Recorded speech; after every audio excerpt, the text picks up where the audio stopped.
एक बार की बात है कि सहजोबाई ने अपने गुरुदेव को आमंत्रित किया कि मेरी कुटिया में पधारो। कहते हैं ठाकुर जी बोले आज सहजो की भक्ति की परीक्षा लूंगा मैं।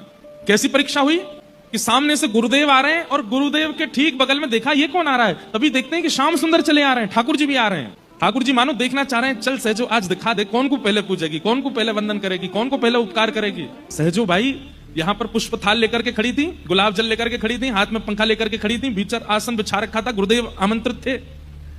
जैसे ही देखा कि साथ में गोविंद भी आ रहे हैं तो सहजो बाई तुरंत थाल रख करके दौड़ के गई और थोड़ी दूर थे गुरुदेव तो उनके बगल में खड़े ठाकुर जी का हाथ पकड़ा, खींच करके लाई और ला करके बोली जल्दी खड़े हो जाओ, लो थाल पकड़ो, ठाकुर जी गुरुदेव आ रहे हैं, पूजा करनी है उनकी। ठाकुर जी बोले सहजो भगवान हूं मैं, ये तन मैंने दिया, जिस तन का तू भाव रखती है, ये तन मैंने दिया तुझको, ये आत्मा मैंने दी, ये बुद्धि मैंने दी, ये नेत्र मैंने दिए। सहजो कहती है तन आपने दिया, बुद्धि आपने दी, नेत्र आपने दिए, पर इनका सदुपयोग उन्होंने दिया है, इनका सदुपयोग तो उन्होंने दिया। अगर ये ना आए होते तो तन प्राप्त करके भोग भोगने के लिए कोई गलत नहीं था।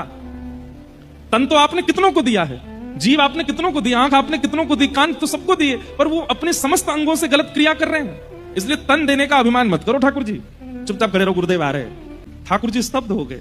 ठाकुर जी बोले अंत तो गत्वा मेरे लिए ही तड़पेगी, मेरी प्राप्ति के लिए ही तड़पेगी। बोले तड़पूंगी क्यों?